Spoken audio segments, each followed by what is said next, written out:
ఈ రోజు మనం బాట్రానిక్స్ ఇండియా లిమిటెడ్ గురించి విశ్లేషణ చేద్దాం. ఇటీవలి సింగపూర్ ఆధారిత పీటీడబ్ల్యూ గ్రూప్తో చేసిన సెమీకండక్టర్ మూవ్ రెగ్యులేటరీ సమస్యల వలన రద్దయింది. కంపెనీ రాబడి తగ్గింది.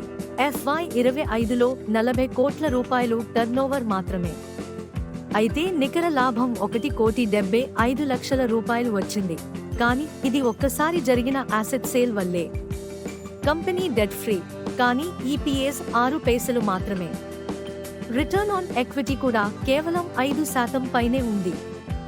స్టాక్ ధర ₹13.83, ₹15.99 మధ్య ట్రేడ్ అవుతోంది.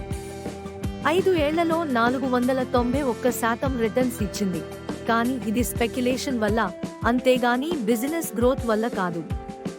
న్యూస్ ఏంటంటే FAలు FY25లో మొదటిసారి 4% వరకు షేర్లు కొనగొన్నారు.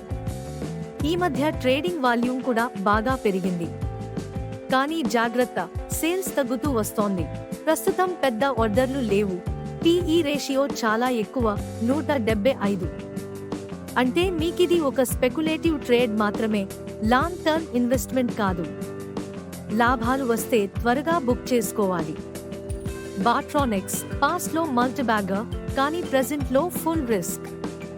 ఇలాంటి మార్కెట్ బేస్డ్ స్టాక్ విశ్లేషణలు మరిన్ని తెలుసుకోవాలంటే మా channel AR stock market whisperers ను సబ్స్క్రైబ్ చేయండి.